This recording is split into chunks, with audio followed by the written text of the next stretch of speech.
Bien, buenos días. Continuamos con nuestra discusión de redes, eh, particularmente la red del día, desde ayer en la tarde, en realidad está bastante inestable, así que es posible que esta cosa se caiga en algún momento. Bueno, habíamos hablado de iniciar y de, cortar la conexión. La idea de simplemente enviar un aquí estoy y responde el otro aquí estoy yo, resultó que no funcionaba bien con red poco confiable, así que se instaló un sistema de lo que llaman three-way handshake, o sea, se intercambian 3 segmentos para iniciar la conexión y se intercambian también varios segmentos para cerrar la conexión.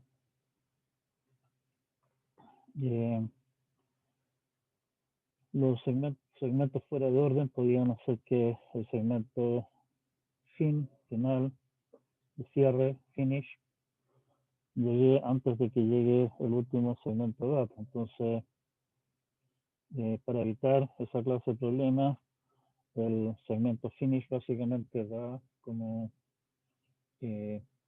datos, como número de datos, el siguiente del final del flujo de datos. De esa manera, el que recibe el segmento fin se da cuenta de que todavía le quedan datos pendientes y espera que esos datos pendientes lleguen antes de realmente cerrar la conexión. Y cada lado tiene que explícitamente dar acuso recibo del fin para asegurarse que la conexión esté realmente cerrada. Cerrar la conexión no es tan relevante desde el punto de vista de rendimiento de la red, latencia y demás, como lo es establecerla. Y por lo tanto que haya más segmentos que se trafiquen en esta parte del cuento no es tan grave, digamos. Sí es crítico que el número de segmentos que se intercambian para establecer la conexión sea mínimo. Y se ha visto que el mínimo necesario real es 3.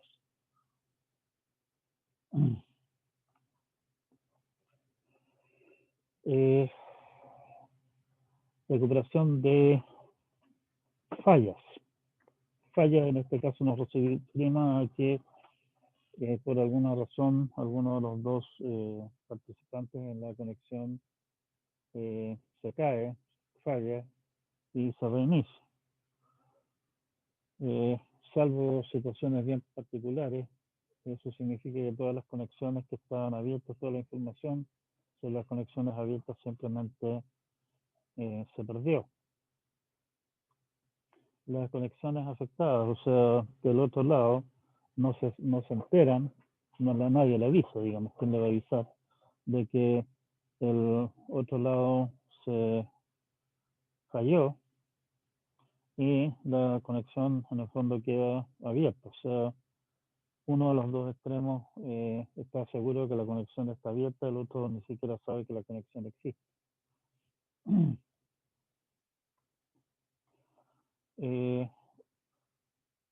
Para evitar esa clase de problemas existe la posibilidad de tener lo que se conoce como un timer de keep alive, o sea, mantener vivo en el fondo.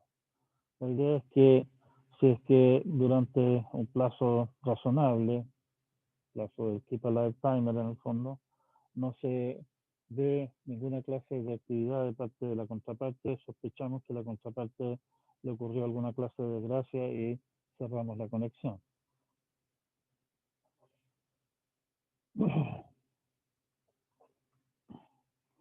Eso en el caso de que básicamente la contraparte simplemente desapareció del mapa. Ahora, con equipos más veloces, con mejores capacidades, digamos, de recuperarse frente a problemas en general, pues existe la posibilidad real de que uno de los dos equipos sufra alguna clase de percance se caiga y se reinicie tan rápido que quedan las conexiones medias abiertas y bueno, quedan conexiones medias abiertas y una de las dos partes ni siquiera sabe que la conexión, no sabe nada de la conexión. Para eso existe un segmento con el bit RST, reset, que básicamente es una indicación de que, oye, visito, estás totalmente perdido, córtala. ¿Sí?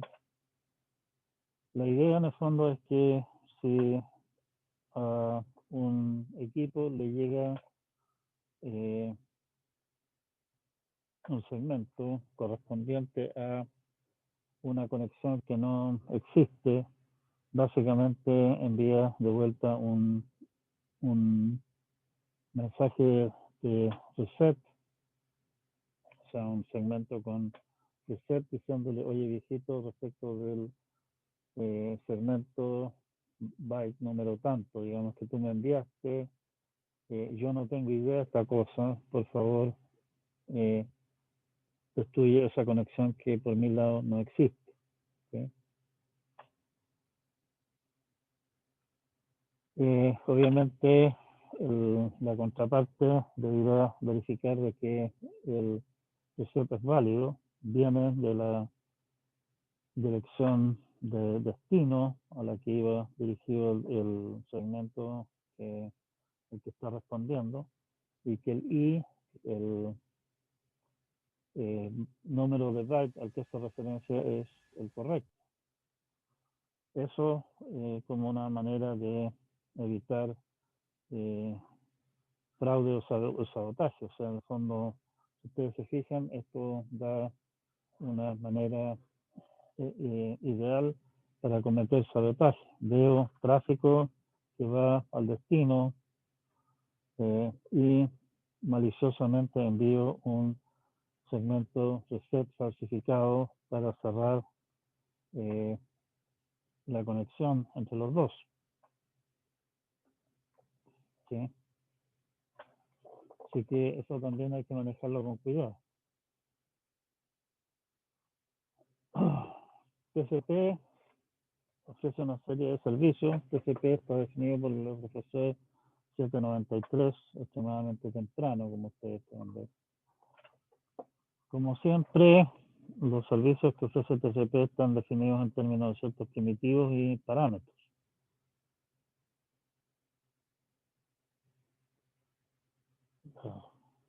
Respuestas, servicios, bueno, parece que hay que ir a leer el libro.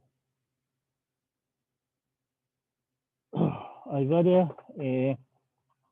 TCP, en el fondo, da un marco en el cual hacer ciertas cosas y deja abierta una serie de opciones, o sea, de posibilidades a quien lo implementa para tomar distintas decisiones. Una de las opciones que ofrece TCP es enviar un dato, hacer un push de un dato. Básicamente existe la posibilidad de marcar cierta parte del flujo de datos como de alta prioridad y enviarlo inmediatamente.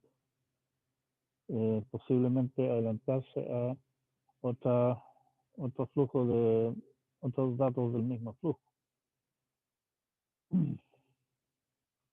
También habíamos hablado de sistemas de ventanas deslizantes. TCP utiliza también ventanas deslizantes para manejar flujo y control de errores en el fondo. Y también como una manera, precisamente como manera de controlar, de hacer control de flujo, TCP usa el mecanismo de aumentar o disminuir la ventana. Si aumenta la ventana, en el fondo está permitiendo que el origen envíe más datos, porque le está dando más manga ancha, digamos, de tener datos enviados sin acuse recibo.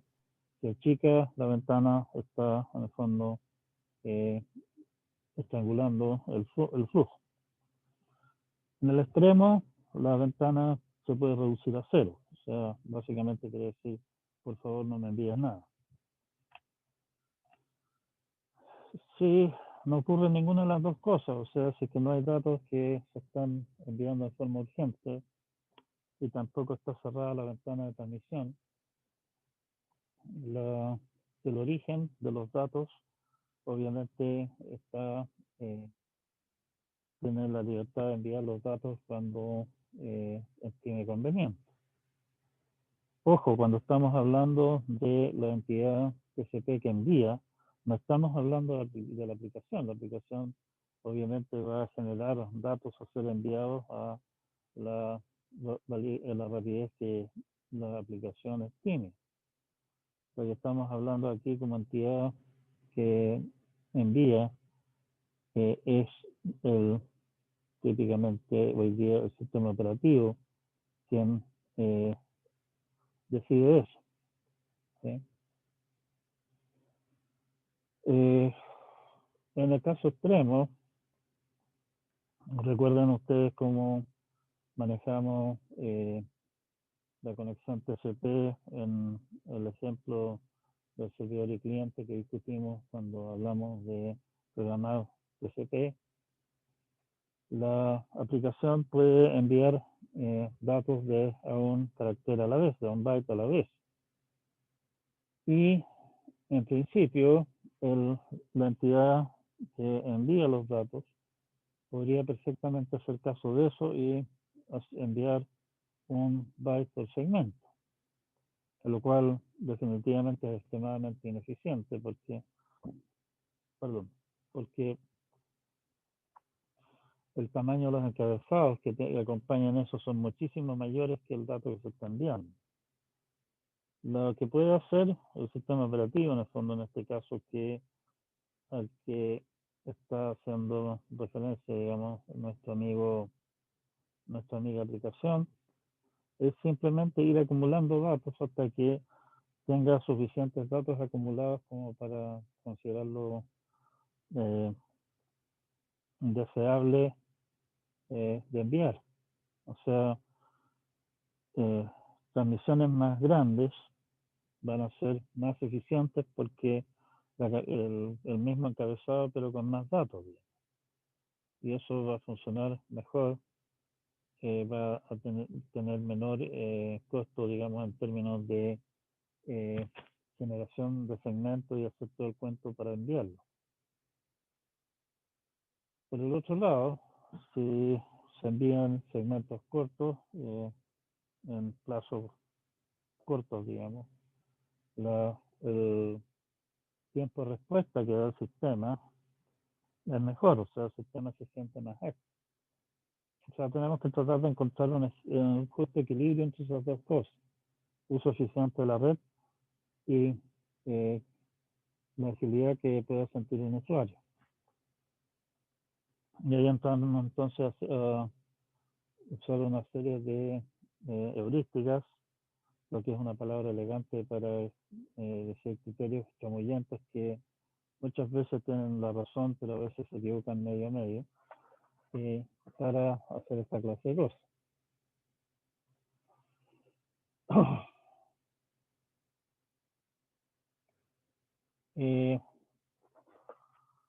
Ahí entra, por ejemplo, una de las cosas que entra en eso es lo que se conoce como el algoritmo de Nagle. La idea de que básicamente la idea es retrasar envío de paquetes esperando a que lleguen más datos con los que podamos agrupar con el paquete del caso, con el segmento del caso, perdón, y no enviarlo inmediatamente. Y la idea es esperar un periodo corto, digamos, al respecto, si es que se están enviando mensajes cortos. Política de aceptación. Por el otro lado, estamos hablando de la política de enviar datos, tenemos la política de cuando aceptar datos que nos llegan. Si nos llegan segmentos fuera de orden, tenemos dos posibilidades. La posibilidad es simplemente dejarlo caer. Me llegó demasiado adelantado, no le hago caso, chao. lo cual obviamente es ineficiente porque exige que en algún momento esos datos se retransmitan, pero también tiene la ventaja de que para el receptor es simple porque no tiene por qué estar siguiendo la pista lo que ha recibido fuera de orden y solamente se preocupa de las cosas que le van llegando ordenadas. O sea, simplifica la lógica y requiere menos memoria de almacenamiento local. La otra opción es simplemente aceptar piezas que lleguen fuera de orden y ir armando el puzzle con las piezas que vayan llegando. Nuevamente, o sea, la ventaja obviamente es que eso requiere menos retransmisiones, hace mejor uso de la red, pero obviamente complica bastante la lógica del receptor y requiere eh, espacio de memoria para, oh, para ir acumulando los pedazos que van llegando. Retransmisión, estrategia de retransmisión, básicamente lo que hace TCP es esperar un acuso recibo. Si es que el acuso recibo correspondiente no llega a retransmitir. Ahora, si es que retransmito demasiado afanosamente, en el fondo termino retransmitiendo cosas que sí llegaron, que simplemente no me alcanzó a llegar el acuso recibo, estoy haciendo uso ineficiente de la red. Si no retransmito en forma adecuada, obviamente lo que tengo es que ¿cómo se llama? No es que se pierdan datos, digamos, pero los datos no llegan a tiempo a la contraparte y la red se siente poco funcional. Acuso de recibo. Esa es otra área en la cual, perdón, y aquí es realmente donde entra el algoritmo Nagle. Nagle seguramente se pronuncia. Se me chispoteó antes. Una política de acuso recibo es simplemente enviar un acuso recibo inmediatamente. Ahora, eso, hacerlo así, generalmente va a significar que voy a estar enviando segmentos vacíos de datos, sin datos, que lo único que llevan de información útil, en el fondo es el bit que dice acuso recibo, lo cual definitivamente no es precisamente el uso más eficiente posible de la red. Tengo que dar acuso recibo en algún momento. Una posibilidad es simplemente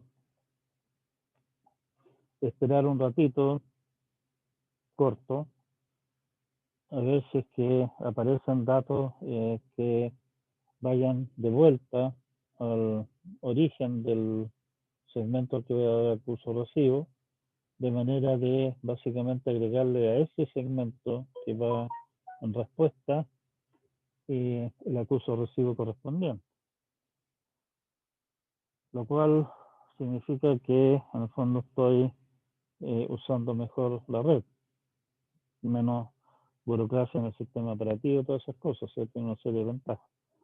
Por lo demás es bastante razonable una política de ese tipo, o sea, generalmente si que llegan datos a la aplicación que los está esperando, es muy probable que esa aplicación poco después envíe alguna clase de respuesta o envíe la siguiente consulta, digamos, al origen de lo que estamos dando como acuso recibo y por lo tanto es probable que pronto haya realmente tráfico de vuelta.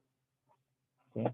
Nuevamente, ¿cuánto tiempo esperar antes de enviar un acuso recibo vacío? Es un tema delicado. No hay una fórmula clara, no hay una manera que uno puede decir en todos los casos sirve este número. Las aplicaciones que hay detrás de toda esta historia, cada una de ellas actúa en forma completamente distinta, entonces no hay reglas generales. ¿Sí? Ya. Eso es una rápida visión de TCP. Como ustedes ven, TCP tiene una serie de detalles, digamos, y en realidad con lo que hemos discutido de TCP solamente hemos cubierto una parte relativamente menor de toda la maquinaria que hay detrás del cuento. Está toda la parte de establecer la conexión, está todo el cuento de manejo de números de secuencia. El número de secuencia básicamente es un número que dice aquí va desde el byte tanto hasta el byte tanto, digamos, en el encabezado. Recuerden que hay un número de secuencia. El número de secuencia básicamente dice este segmento contiene desde el byte y eh, con el largo ustedes calculan hasta dónde llegamos de ese flujo de datos. Y lo que se hace en el acuse recibo es decir, me llegó OK, estoy esperando a continuación el byte número tanto de este flujo de datos. ¿Sí? Ese es el manejo de número secuencia que hace TCP. TCP también, como les comentaba un poco la pasada, utiliza mecanismo de ventana deslizante para asegurar, para simular, digámoslo así, un flujo, ¿cómo se dice? Un flujo confiable de datos sobre una red que no es confiable. Y utiliza el tamaño de la ventana como mecanismo para control de flujo. Disminuye el tamaño de la ventana para estrangular el flujo del origen, aumenta el tamaño de la ventana para permitir que el origen envíe más datos. ¿Sí?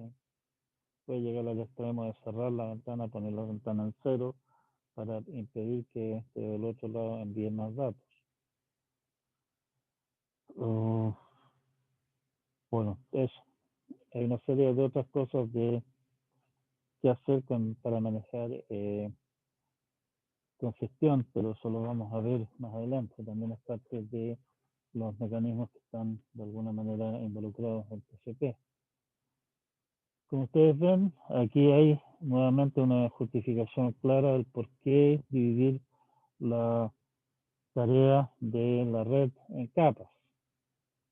Vimos que la capa IP, de la cual solamente discutimos algunos aspectos, falta el importantísimo aspecto que tiene que ver con ruteo, del cual no lo hemos hablado casi nada.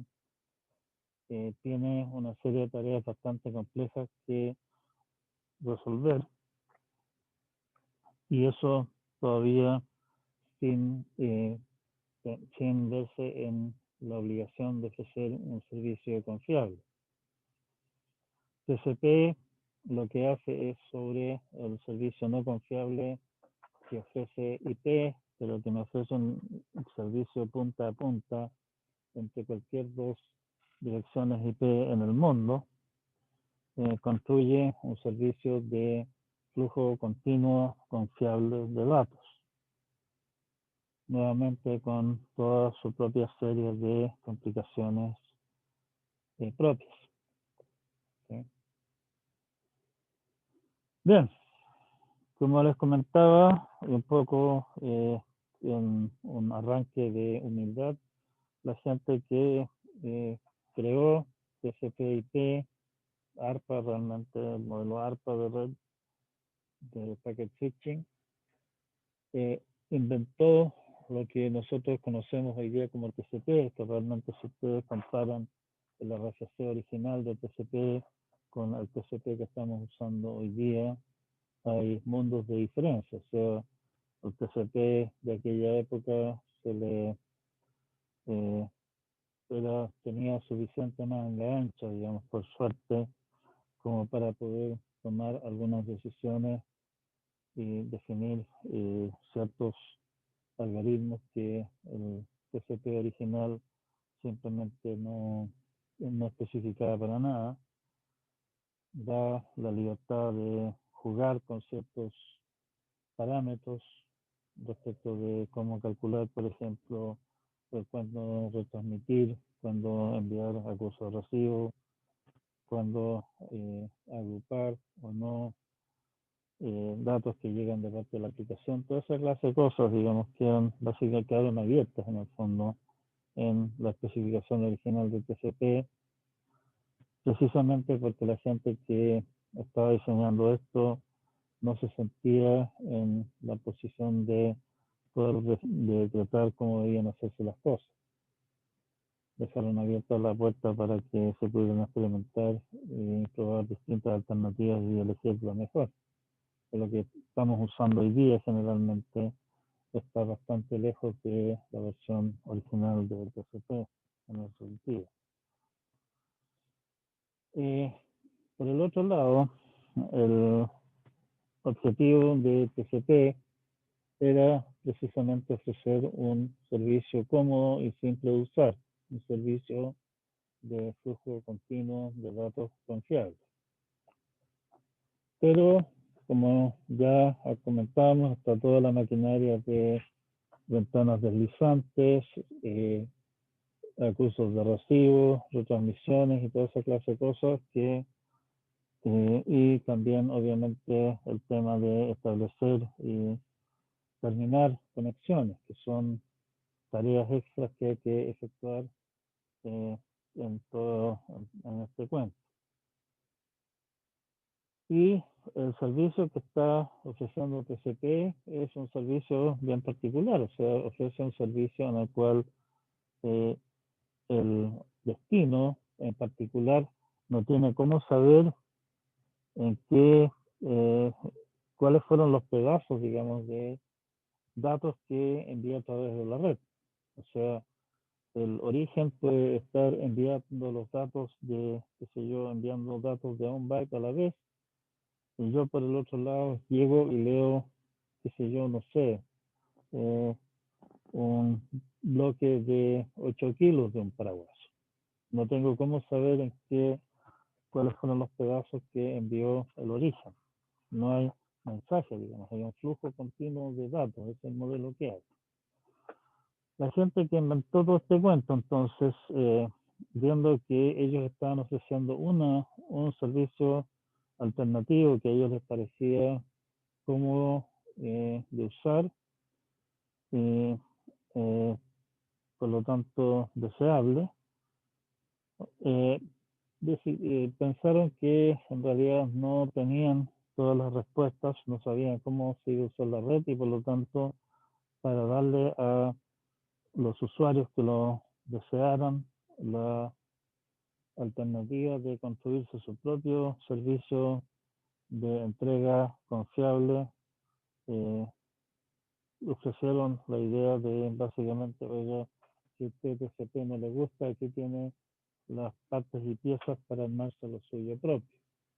O sea, ofrecieron también como alternativa un protocolo de datagramas, que básicamente, si ustedes lo miran, es una capa lo más delgada posible por sobre el servicio TCP/IP, con la intención inicial precisamente de que los usuarios usaran eso como base para construir su propio sistema.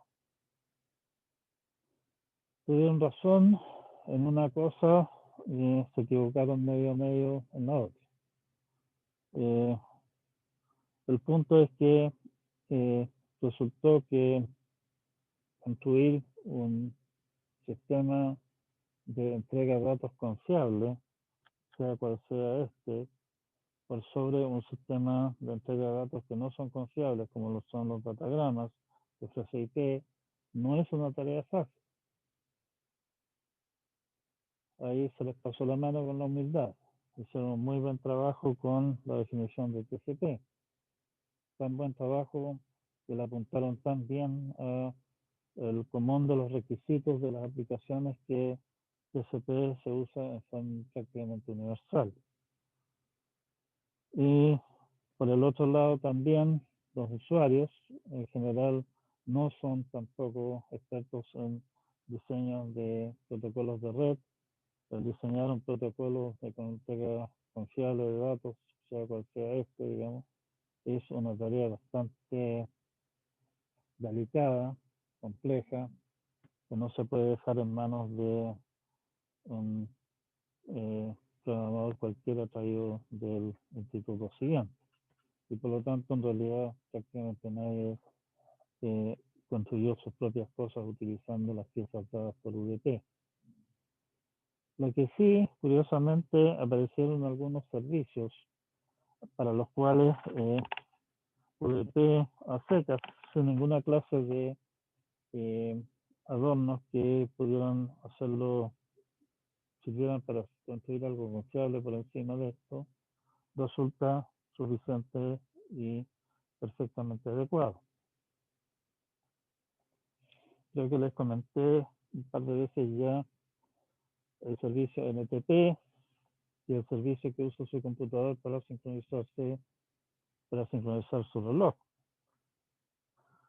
Servicio por lo demás, bueno, no directamente lo mismo, digamos, pero es un servicio que es crítico para ciertos tipos de criptografía hoy día, que básicamente criptografía en la cual las claves van cambiando en el tiempo. Tenemos que saber cuándo cambiar la clave, porque si no quedamos fuera de la conversación. Si ustedes se fijan, su computador hoy día, su teléfono celular, qué sé yo, están siempre a la hora, salvo cuando a nuestras nunca habían ponderadas autoridades políticas se les ocurre hacer cambiar la fecha en que se cambia la hora y nuestros aún menos suficientemente ponderados proveedores de sistema operativo del teléfono celular omiten actualizar los datos que manejan los cambios de hora y terminamos entonces con el celular pensando que estamos una hora antes o una hora después por algunos días y que estoy haciendo toda clase de enjuagues raros. Bueno, salvo esos baches, en realidad son baches de lo que algún pelador de USI llamaba capa 8, capa usuario, que es la parte que más falla en las redes. El sistema mantiene la hora sincronizada de su equipo a través de la red. ¿Y cómo lo hace? Su computador periódicamente contacta, envía un mensaje a un servidor. Los detalles del protocolo del caso son bastante divertidos. Busquen el protocolo NTP por ahí y se van a sorprender de la cantidad de vueltas que se da para mantener el tiempo dentro de algunos milisegundos de la hora actual, digamos, oficial, a pesar de que los retardos en la red, como ya vimos, pueden variar enormemente. O sea, ahí hay una serie de cosas entretenidas que hacer también, pero obviando todas esas complicaciones, lo que hace NTP básicamente es mi computador conoce de un cierto conjunto de servidores NTP y cada cierto tiempo le envía una consulta a alguno de ellos preguntando, viejito, ¿qué hora es? Y ese le responde. Ahora, si ustedes se dan cuenta, no tiene ningún sentido estar estableciendo una conexión con ese servidor. La consulta que estoy haciendo es una consulta extremadamente corta. En realidad, el puro hecho de que llegue el mensaje ya está en sí la consulta. Estoy preguntando qué hora es, ¿no? Punto. No puedo preguntar otra cosa. Y la respuesta también es extremadamente corta. En este momento es tal hora, punto, se acabó. ¿Para qué armar y desarmar una conexión para eso? Armar y desarmar la conexión significa al menos 5 segmentos que se envían. Todo para 2 segmentos, uno de ida y uno de vuelta. No tiene lógica. No tengo una relación, llamémoslo así, de mi equipo, no tiene una relación de duración mayor con respecto a los servidores, sino que simplemente es una consulta al azar como uno podría parar a alguien en la calle y preguntarle qué hora es. ¿Sí? Uno no por eso establece toda una relación de amistad con esa persona. En vista de eso, entonces, por ejemplo, NTT usa UDP para sus fines. UDP es en ese sentido suficiente. Envío la consulta. Si nunca me llegó una respuesta, bueno, supongo que alguna desgracia le habrá ocurrido a la consulta. Tal vez el destino al que estaba consultando está en problemas y no puede responderme. Tal vez se perdió la respuesta. No hay problema, en un ratito más, o tal vez inmediatamente, después de un plazo prudente, le pregunto a otro. Aquí no se ha perdido nada. Lo mismo desde el punto de vista del servidor que está respondiendo a las consultas. O sea, se perdió una consulta, bueno, se perdió nomás, no le respondí, eso es todo. No hay ninguna clase de drama en eso. Y por lo tanto, un servicio de datagrama es suficiente para lo que pretende hacer esta aplicación en particular. Provee un UDP, entonces provee un servicio sin conexión de datagrama a aplicaciones. Inicialmente, como digo, la idea era que use UDP para construir su propia variante de entrega confiable ajustada a sus necesidades. En la práctica eso casi nunca ocurrió. Como es un servicio que no es confiable, no se garantiza entrega, o sea, no hay retransmisión en caso de que algo se pierda, nadie me avisa que algo se perdió, nada, y nada evita que se envíen duplicados. Y el punto a favor, el inmenso punto a favor para algunas aplicaciones vital, es que el hecho de que no tenga toda la maquinaria de control de flujo y toda esa cosa, significa que hay menos costos de overhead, o sea, costo burocrático, digámoslo así, y eh, eso puede ser atractivo en algunos tipos de aplicaciones, siempre y cuando obviamente no sea cambiar la burocracia cuidadosamente pichicateada y ajustada con literalmente décadas de trabajo por cientos de personas bastante inteligentes en TCP, en el núcleo de su sistema operativo, y cambiarlo por burocracia escrita en forma chapucera por su seguro servidor aquí presente. ¿Sí?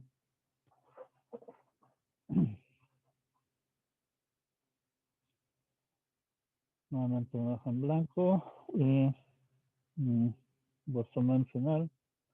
Tenemos tenemos el gran tema de protocolos orientados a conexiones y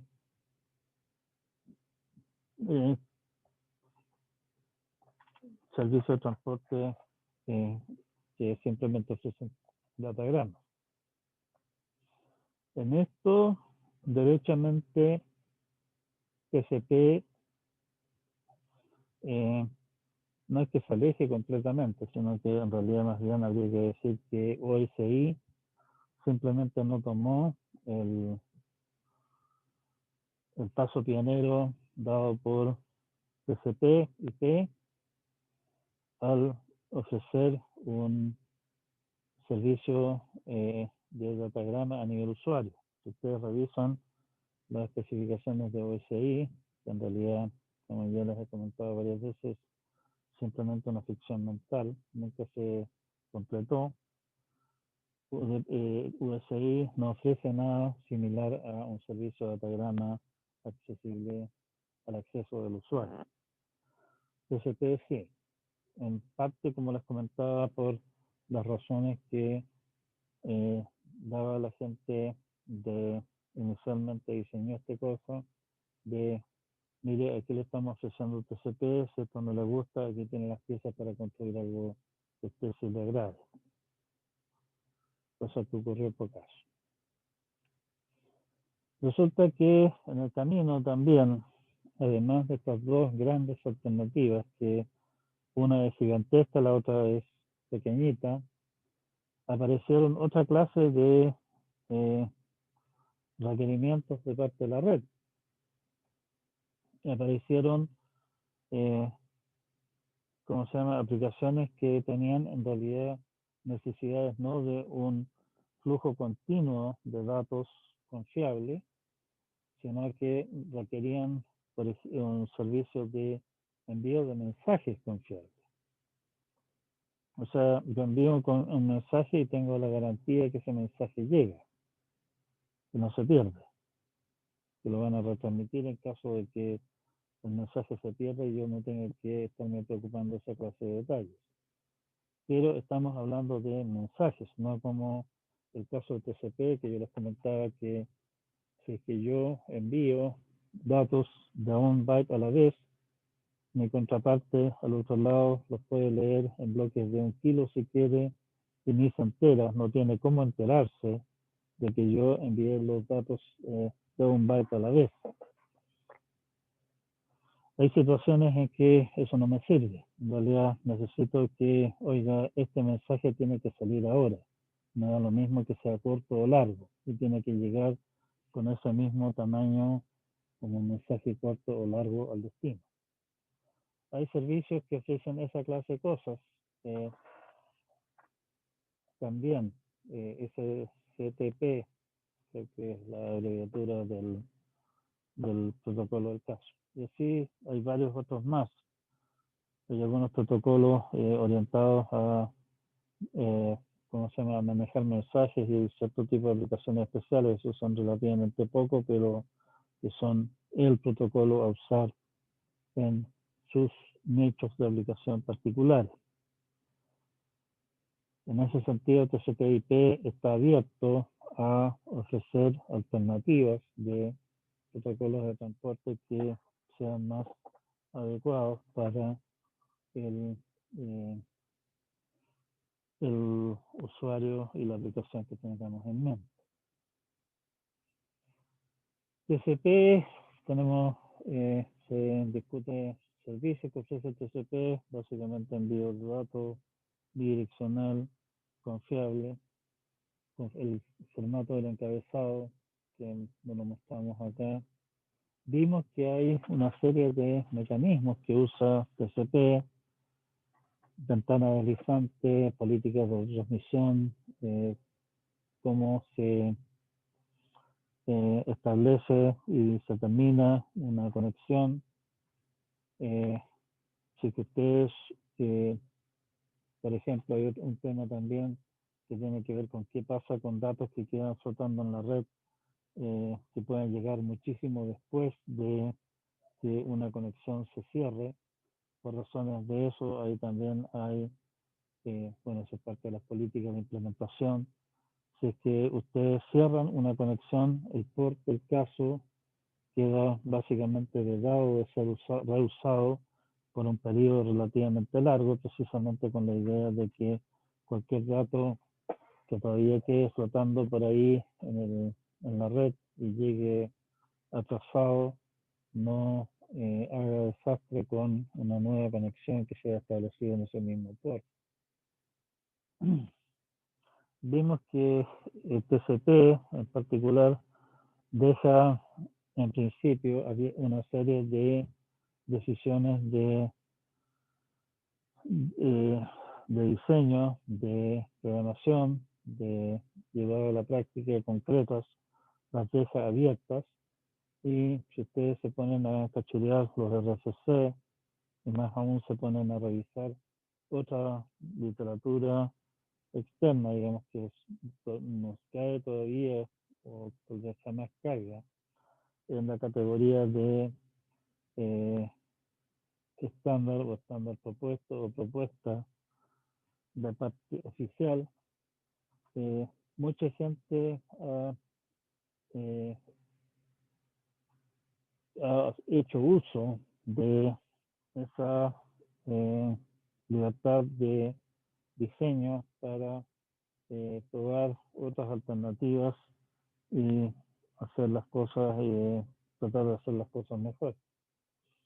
Una de las ventajas que tiene en ese sentido lo que es Internet en general es precisamente eso, o sea, hay gran libertad, hay muchos participantes, cada uno de los cuales va explorando distintas alternativas y finalmente podríamos llegar a un consenso de cuál es la mejor entre todos. O incluso no llegar a un consenso y yo quedarme con la opción que para mí es mejor y ustedes que se quedan con la opción que para ustedes es mejor y somos todos felices. Obviamente eso también impone por el otro lado cierto costo en el tema de que bueno, el tema de que si es que vamos a estar usando alguna variante experimental o alguna variante para nuestra aplicación específica, tenemos que tener cuidado de que eso no eche a perder, digamos, el funcionamiento de la red si es que estamos interactuando con otros participantes que tal vez no adhieran a esa política particular o en general no echarle a perder la red al resto del mundo. ¿Sí? O sea, hay posibilidades de cierto ámbito de maniobra, cierto espacio de maniobra, digamos, en construir TCP/IP en ciertas áreas. Ese espacio de maniobra al final del día no es tan grande como pareciera ser, pero sí sigue siendo bastante grande. Uno de los problemas que también se notaba, también lo comenta Geoff Hudson en su texto que ustedes leyeron para el primer control de lectura, es precisamente el hecho de que porque Internet es tan grande y son tantos los participantes independientes, cada uno con sus propios objetivos, ideas de cómo hacer las cosas, sus propias, ¿cómo se llama? Su propia dinámica interna. Internet es en general una bestia extremadamente, ¿cómo se llama? Tiene una inercia gigante. Parte de esa inercia gigante también se nota, por lo demás, en el hecho de que si ustedes intentan, como ocurrió en algún momento cuando se introdujo oficialmente lo que se llama FN, tema de congestión. FN, Explicit Congestion Notification, o sea, básicamente avisar explícitamente que se encontró congestión en el camino, utiliza uno de los bits que estaba reservado para uso futuro explícitamente en el encabezado TCP. Resulta que muchos equipos intermedios exigían que esos bits reservados para uso futuro siempre fueran 0. O sea, no se ponían en la posición de que ese uso futuro tal vez hubiese llegado. Y eso también ahora no es para echarle la culpa a ellos de ser demasiado perezosos, digamos. Han habido casos en los cuales esos bits reservados para uso futuro iban prendidos, producían problemas con algunos sistemas operativos y por lo tanto la salida segura, una salida prudente para algunos tipos de sistemas a ser protegidos contra vándalos era simplemente negar el paso a cualquier segmento que viniera con bits desconocidos. Bueno, FN durante bastante tiempo fue un bit desconocido por muchos equipos de red y por lo tanto simplemente el mecanismo no se podía usar. O sea, hay un tema de que la inercia viene no necesariamente de parte de las aplicaciones. Rara vez, una vez que la cuestión funciona, se van a poner a meterle mano a la parte de la red, por ejemplo, de los sistemas operativos también más o menos lo mismo. Logramos que esta cuestión funcione. Más mejor no lo tocamos, porque si lo tocamos lo más probable es que todo el castillo naipes se venga abajo. También hay temas que tienen que ver con montones de equipos intermedios sobre los cuales ustedes como usuarios no tienen absolutamente ningún control. No tengo la menor idea, no tengo ninguna posibilidad de intervenir, por lo demás, con los equipos que usan mis proveedores de red. Incluso la cajita Wi-Fi que yo tengo acá me produjo durante bastante tiempo problemas, en el sentido que no me podía conectar desde mi computador a mi impresora inalámbrica. Ese equipo está aquí en mi casa, pero ese equipo está siendo controlado directamente por mi proveedor de servicios de Internet. Y mientras ellos no tuvieron a bien, cosa que después de varios reclamos hicieron, actualizar el sistema operativo de esa caja, esa cosa simplemente no me dejaba imprimir, así de simple. No había conexión entre equipos al interior de la red de mi casa. Todo por culpa de un equipo sobre el cual yo no tengo control. Bueno, nosotros como usuarios de la red estamos dependiendo de tenemos algún control sobre nuestro equipo local, poco, pero alguno tenemos. Podemos decir, oye, voy a actualizar el sistema operativo porque está haciendo de entera el funcionamiento de la red, si es que hay alguna actualización al respecto. Puedo cambiar las aplicaciones, si es que existe una aplicación alternativa, no siempre la hay. Pero tengo casi ningún control sobre el servidor al que me estoy conectando, que me está ofreciendo el servicio de conexión Google o lo que sea, o Zoom o lo que sea. Y definitivamente no tengo absolutamente ninguna injerencia sobre el resto de la red que nos conecta. Así que ahí tenemos una gran fortaleza de Internet, su inmensa variedad, el hecho que está explorando continuamente nuevos nichos de uso, y por el otro lado su gran debilidad, que es su inmensa inercia. Con esto cerramos nuestra cháchara, Zoom cháchara de hoy. Hoy día Zoom no se cayó, por suerte, que me ha estado jugando chueco últimamente. Particularmente, por lo visto, no le gusta que use el chat, que al final de la clase se me cayó varias veces haciendo eso. Bueno, entonces, por suerte no se cayó, va a quedar registro de esto, voy a ver de subirlo en cuanto pueda, que no les puedo garantizar que sea más o menos inmediatamente, se va a demorar un rato, y nos vemos entonces el día lunes para continuar con nuestro próximo capítulo. Que les vaya muy bien. Chao, chao.